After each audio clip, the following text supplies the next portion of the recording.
determination, true grit.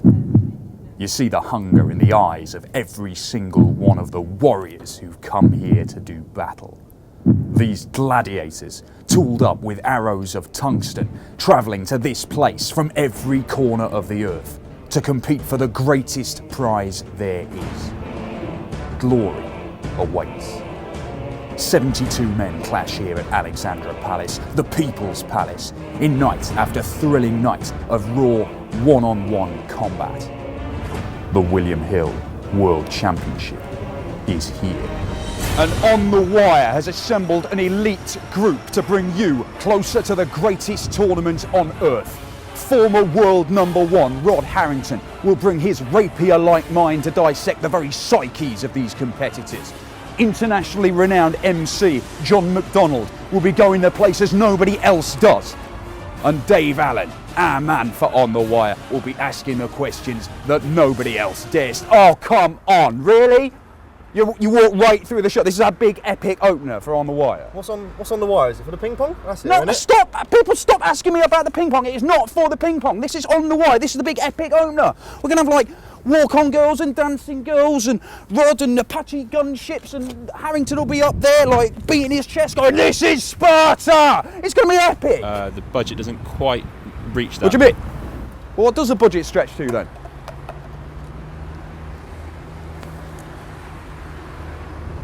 A Christmas hat. The ping pong is here though, right? You can shove your ping pong up your...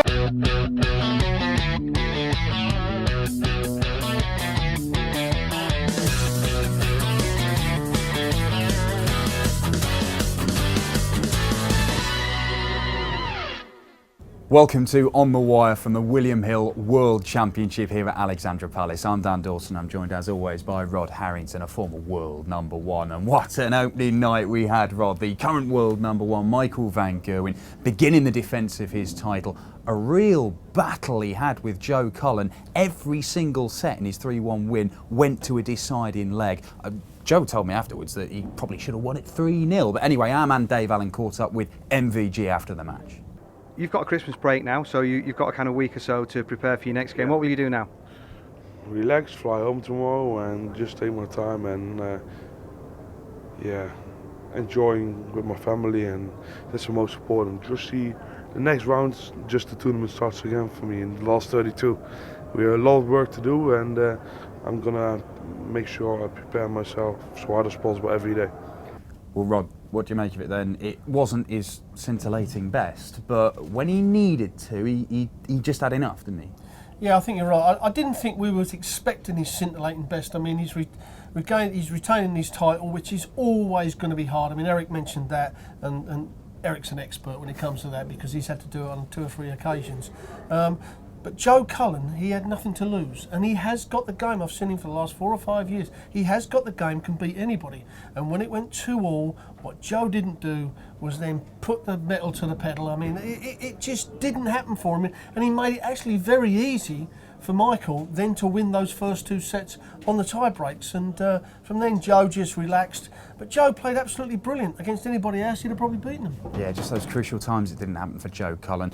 You mentioned tie breaks. We had a sudden death leg on the opening night. It isn't the World Championship unless you've got one of the international qualifiers playing a sudden death leg at midnight. Cristo Reyes was the man to do it. Andy came through it as well against Wes Newton, knocking out the world #13. Jelle Clausen, he went through as well, 3-1, and Keegan Brown. Now, I know exactly what Rob's going to say about this in a few moments' time. 22-year-old, the World Youth Champion, knocking out a 3-time World Champion, John Part. Another great performance on the TV from him, and our man Dave Allen spoke to him. You probably could sit back and enjoy Christmas, but I understand you're back to work over the Christmas period before you come back here to Ali Pali. Yeah, that is true. Unfortunately, a very good friend of mine, Jay Adams, is covering my the following weekend, so I can work Christmas Day and Boxing Day to make my hours up, and obviously have enough time to qualify for the European events next year. Yeah, so back to work as a lab assistant at a hospital in the Isle of Wight. He's working on Christmas Day just to make up the hours. The longer he goes in this tournament, the more shifts he's going to have to do. I mean, it's a bit of a disincentive, but I mean, once again, it's all about the youth, Rod. It is, I have to say, and yeah, we'll blow my own trumpet there. It is down to me, I suppose. You know, when you're putting a lot of money in, you're going to generate more people that want to play the game, especially youngsters. It used to be golf and football and cricket. Now it's darts. There's fame and fortune out there, and by Keegan doing what he's doing, really emphasises that the PDC have got it right, and it's right that the PDC board backed it up right from the start. And I have to say, the governor did, there was no question, and they've doubled the prize money next year, so we might even see a few more youngsters coming through, which will upset the pros, but I love upsetting the pros. Yeah, Keegan Brown, I mean, the Grand Slam, he beat a couple of world champions in Eddie Lewis and Raymond van Barneveld. He's beaten another one here in John Part. And that's a key thing. Now, John Part, as a world champion, if you're a world champion here at the William Hill World Championship, you get your own mural on the wall. Now, John Part kicked off a little bit a couple of years back when he didn't have one. So, is he getting any respect from the wall this time round? 3 guys that have won the PDC World Championship twice. And there's 3 murals up, and I'm not one of them. Let's all write in and complain, okay? This is not right. I don't like it. You've got, I like this, though, because it motivates me to win. and then you'll definitely get a mural. Well, you know, I looked around, I saw that. I said, what? You got to be kidding me. Really, I did. I mean, this is disrespectful. Get the mural for John Parr, definitely. Hey, congratulations. that's respect, isn't it? Plenty of respect for you. Well, thank you from you, but not from the wall. That is a mural. World champion Michael van Gerwen, he gets one. And of course, Phil Taylor, 16-time world champion, he gets one. A.D. Lewis, 2-time world champion, means you get a mural. Over here is Raymond van Barneveld, he gets a mural, and that leaves John Part and Dennis Priestley, who are stuck in a corner and they have to share. Doesn't look like respect from the wall to me. Well, here On The Wire, we have loads of respect for John Part and Dennis Priestley, so we've done something about it. They don't have their own mural, their own one up on the wall in Ali Pali. Well, they do in here. Here we go. Look, there's Dennis Priestley, although, to be fair, he has got a really tiny head. And that is, well, that's sort of John Part. So look, respect from the wall. Anyway, now, let's learn how to make some money. It's Rod's Odds Corner. Right, listen up. I said, listen up. Got 3 tips for you.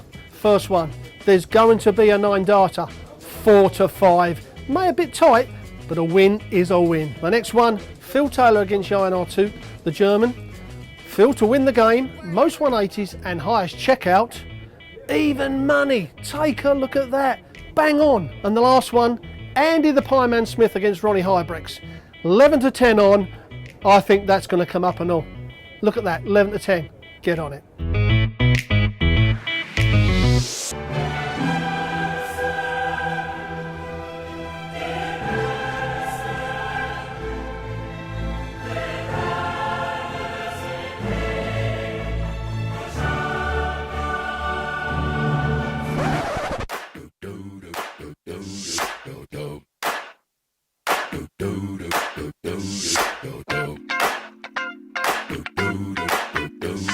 Hello, yes, I'm going to introduce you to the William Hill Dancers. This year's World Championship would not be the same without the talents of these wonderful girls. Team leader, Sophie. Sophie, this isn't your first year, right? No, it's my second. Second year. And how did you get into this? I dance with the team, the All Stars, and yeah, it's one of our regular events. How long have you been dancing? Since I was 5 years old. Wow. Yeah. 5 years old, so what? 15 years? Yeah, 16, yeah. 16 years, okay, good. That was a good guess. So, Sophie, how easy is it to sort of, I know the routines are quite complex, but how easy is it? I mean, could you teach me? I mean, teach not the entire routine, but maybe just one move. I could. Okay. How about my favourite move? Okay, show me that. Phil Taylor. Yeah, okay. Do the power. Yeah. Like a little, keep going. I feel like Bruce Forsyth, I don't know. Quick. Slow, quick. Listen, if one of them is out of action, I'm in. Sophie, team leader. Don't believe me, just watch. Well, there you go. Your own little Brucey bonus in getting to see Johnny Mac dance, if That's your kind of thing. Let's have a look at Friday night. Obviously, the First governor. of all, who did the pictures? Forget about that, Rod. It's all right. Don't worry about I it. shouldn't give the day job. Rod, Friday, right. Phil Taylor, obviously the governor, the 16-time world champion. Jihan Artur, I know in your Rod's odds, you were saying that he's going to smash him. He's going to hit the highest checkout and most 180s and win it. And you're pretty confident then? I am very confident. I mean, you wouldn't back Phil Taylor to win it at something like 25 to 1 on. So you've got to look at some value. And the value is that Phil Taylor, we all think is going to win that. And he's hitting a lot more 180s when he's playing nowadays. And of course, if he wins easily, obviously, Jihan is not going to have too many shots at doubles.